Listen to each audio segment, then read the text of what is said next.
Hello दोस्तों, तो स्वागत है आपका मेरा इस YouTube channel GK lover VK में। आई होप आप सब बढ़िया होंगे। तो दोस्तों अपन बात कर रहे थे राजस्थान ज्योग्राफी की और उसमें भी बात कर रहे थे राजस्थान के भौतिक प्रदेशों की, जिसमें कल अपन ने हाड़ौती के पठार की भौतिक मतलब की सामान्य विशेषताएं देखी थी और आज उनको लिखने वाले हैं। तो 2 मिनट में उनका रिविजन करते हैं जल्दी से कि सबसे पहले तो हाड़ौती के पठार को पठार क्यों कहा जाता है। क्योंकि यहाँ पर जो ज़मीन है वो समुद्र तल से 500 मीटर ऊंची है, उसकी औसत ऊंचाई 500 मीटर है, इसलिए पठार के अंतर्गत आएगा कि भाई पठार 300 से 600 मीटर के बीच ऊंचा होता है, तो इसकी औसत ऊंचाई 500 मीटर है। और हाड़ौती क्यों कहते हैं? क्योंकि यहाँ पर हाड़ा राजवंश के राजाओं ने शासन किया और इसको क्या कहा जाता है? दक्षिणी पूर्वी पठारी प्रदेश क्या कहा जाता है? दक्षिणी पूर्वी पठारी प्रदेश क्यों कहा जाता है? क्योंकि जो हाड़ौती हैं वो राजस्थान के दक्षिण पूर्व में स्थित हैं, इसलिए इसको दक्षिणी पूर्वी पठारी प्रदेश बोला जाता है हाड़ौती के पठार को। यानी कि भौतिक प्रदेश का दूसरा नाम है अपना दक्षिण पूर्वी पठारी प्रदेश। क्या है? दक्षिणी पूर्वी पठारी प्रदेश, पठारी प्रदेश। तो अपन ने देखा कि इसको हाड़ौती क्यों कहा जाता है और दक्षिणी पूर्वी पठारी प्रदेश क्यों कहा जाता है। इसके बाद ये इसका निर्माण कैसे हुआ कि भाई गोंडवाना ज्वालामुखी के दरारी उद्गार, यानी कि जब ज्वालामुखी निकलती है उससे लावा निकलता है तो वो दरारों के माध्यम से निकलता है। जब वो जम जाएगा तो पठार का निर्माण करेगा, जैसे इसका निर्माण हुआ है। और एक गोंडवाना लैंड का अवशेष है। किसका अवशेष है? गोंडवाना लैंड का अवशेष है। इसके अलावा इसका क्षेत्रफल 24,185 वर्ग किलोमीटर है। राजस्थान का सबसे छोटा भौतिक प्रदेश है क्षेत्रफल की दृष्टि से, और राजस्थान के कुल क्षेत्रफल का 6.49% है। और जनसंख्या यहाँ पर 10% निवास करती है राजस्थान की, इसलिए जनघनत्व की दृष्टि से दूसरा सबसे बड़ा भौतिक प्रदेश हो जाएगा। इसके अलावा अपन ने और बहुत सारी विशेषताएं देखी थी कि भाई यहाँ पर काली मृदा पाई जाती है। उसके बाद सर्वाधिक नदियों वाला भौतिक प्रदेश हो जाएगा।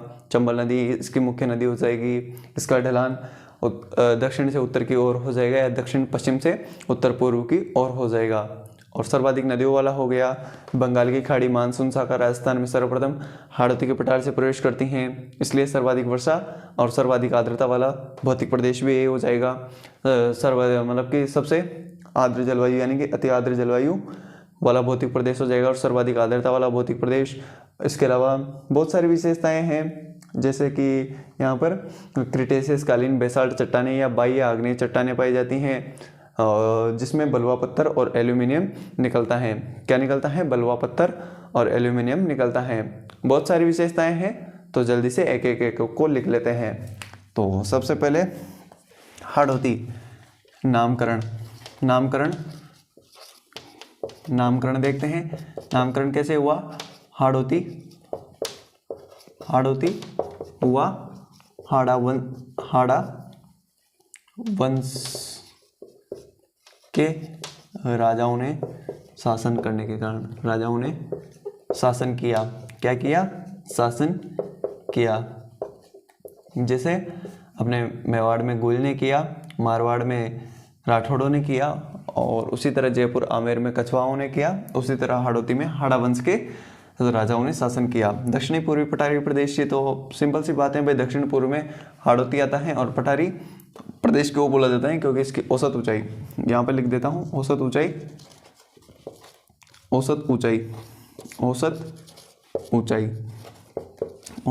हो जाएगी समुद्र तल से 500 मीटर। समुद्र तल से 500 मीटर कितनी हो जाएगी? समुद्र तल से 500 मीटर हो जाएगी। और ये गोंडवाना लैंड, किसका? गोंडवाना लैंड का क्या है? अवशेष है। गोंडवाना लैंड का अवशेष है। और यहाँ पर पठार का निर्माण कैसे हुआ? पठार निर्माण कैसे हुआ कि भाई ज्वालामुखी बहुत सालों पहले की, यानी कि 14-15 करोड़ वर्ष पहले की बात है। ज्वालामुखी क्रिया के दरारी उद्गार, क्रिया के दरारी उद्गार से निकले लावा के जमाव से किसका निर्माण हुआ? अपने इस पठार का निर्माण हुआ। इसके बाद फिर बात करते हैं इसका क्षेत्रफल। क्षेत्रफल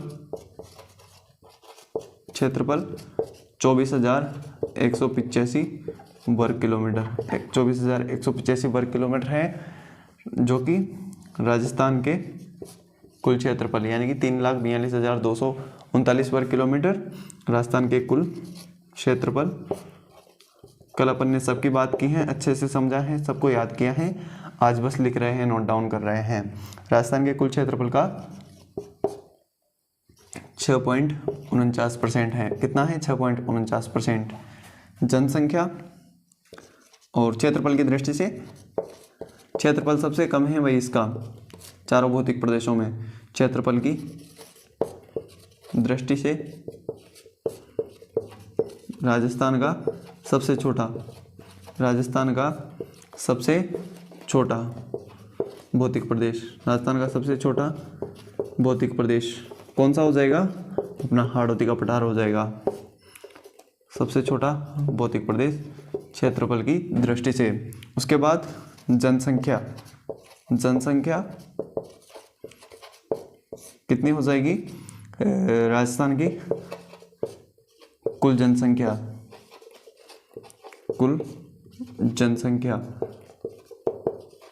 का 10% भाग क्या करती है? निवास करती है, यानी कि यहीं पर रहती हैं, निवास करती हैं। इस कारण जनघनत्व क्या होता है कि प्रति वर्ग किलोमीटर पर जो व्यक्ति निवास करते हैं, जैसे राजस्थान का 200 व्यक्ति पर वर्ग किलोमीटर हैं, उसी तरह अपने हाड़ौती का सबसे ज़्यादा, मतलब कि दूसरे नंबर पर हो जाएगा। सबसे ज़्यादा तो पूर्वी मैदानी प्रदेश का होगा।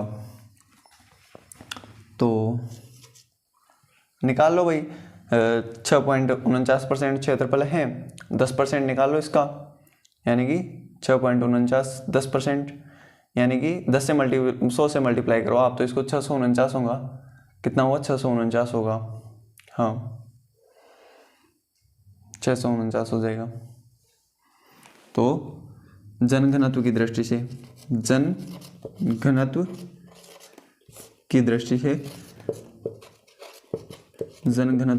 से राजस्थान का सबसे छोटा, नहीं दूसरा, राजस्थान का दूसरा सबसे बड़ा भौतिक प्रदेश।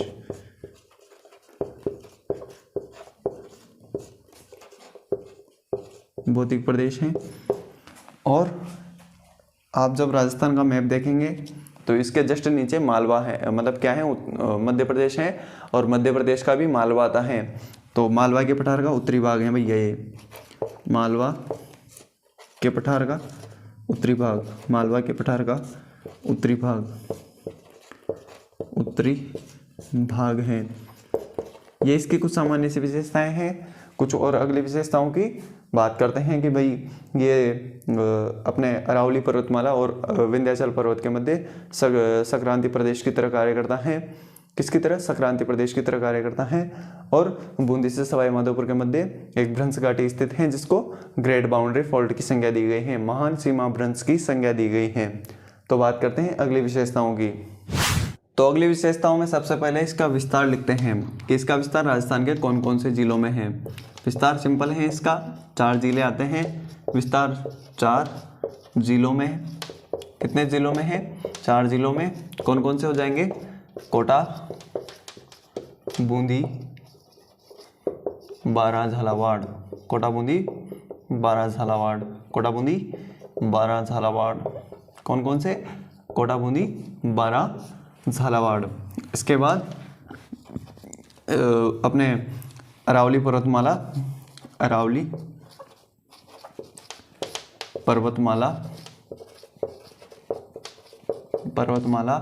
और विंध्याचल पर्वत। कल अपन ने बात की थी कि अरावली पर्वतमाला अपने यहाँ पर है, विंध्याचल पर्वत यहाँ पर है और उनके बीच में महान सीमा भ्रंश की तरह कार्य करता है ग्रेट बाउंड्री फोल्ट। अरावली पर्वतमाला और विंध्याचल पर्वत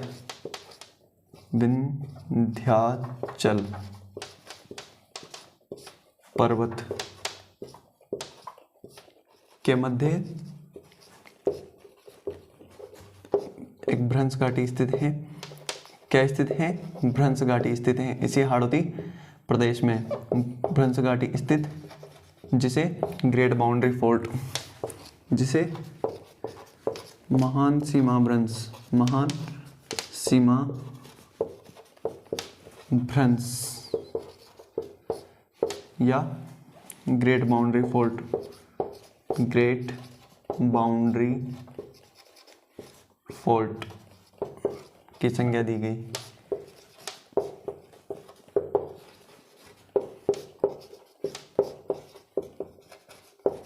ठीक है। उसके बाद बूंदी से सवाई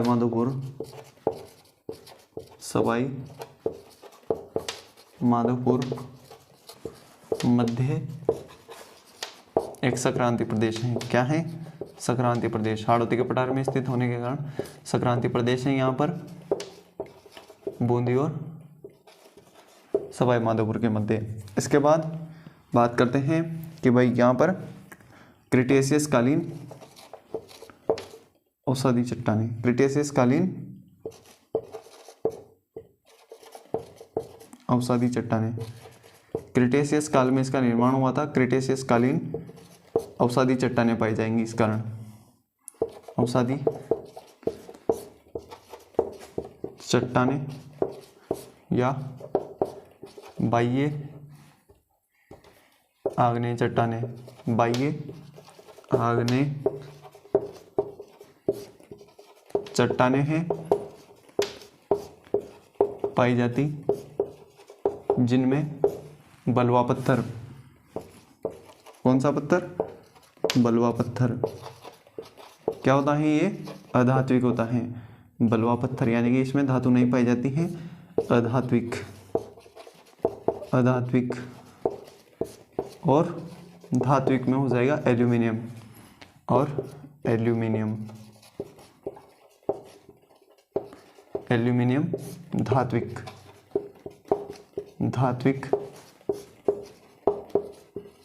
दोनों पाए जाते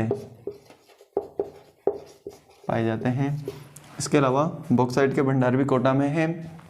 इनके अलावा यहाँ पर ज्वालामुखी का जो दरारी उद्गार हुआ है उसमें जमे लावा के कारण यहाँ पर वर्टिसोल या काली मृदा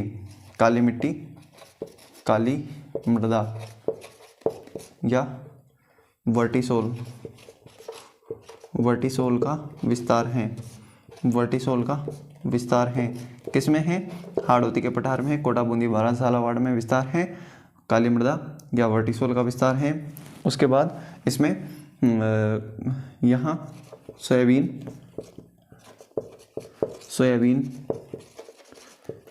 कपास, धनिया और बहुत सारी खेती होती हैं। सोयाबीन, कपास, धनिया, गन्ना, सभी की खेती होती है वैसे लगभग, लेकिन मुख्यतः इन फसलों की ज़्यादा खेती होती है यहाँ पर।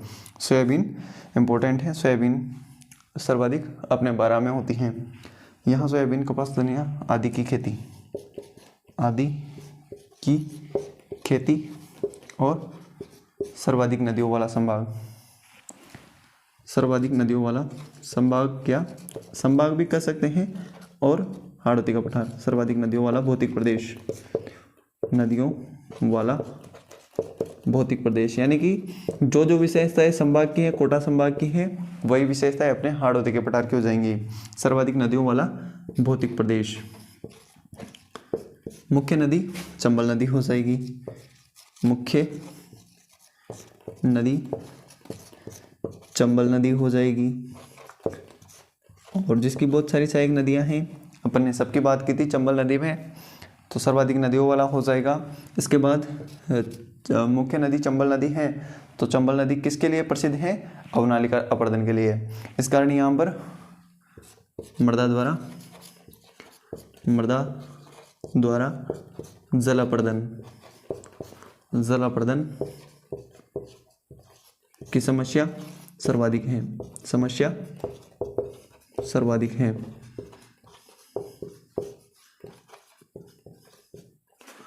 और इसके अलावा जो इसकी बहुत सारी सहायक नदियां हैं वो एक स्पेशल प्रवाह तंत्र का निर्माण करती हैं, अस्पष्ट अधर प्रवाह तंत्र का। नदियां अस्पष्ट यानी कि कोई स्पष्ट प्रवाह तंत्र नहीं है, अस्पष्ट अधर प्रवाह तंत्र का निर्माण, अस्पष्ट अधर प्रवाह तंत्र का क्या करती हैं, निर्माण करती हैं। तो ये इसकी कुछ सामान्य सी विशेषताएं हैं, 2-5 विशेषताएं और बच जाती हैं, उनको भी जल्दी से लिख लेते हैं कि भाई सर्वाधिक आर्द्रता वाला, सर्वाधिक वर्षा वाला, ऐसे कुछ फैक्ट हैं उनको लिख लेते हैं।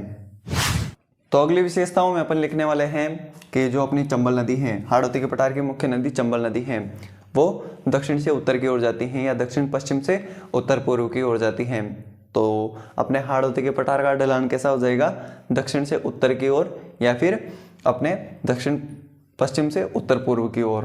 तो इसका ढलान क्या हो जाएगा, दक्षिण से उत्तर, दक्षिण से उत्तर की ओर, उत्तर या दक्षिण पश्चिम से उत्तर पूर्व की ओर।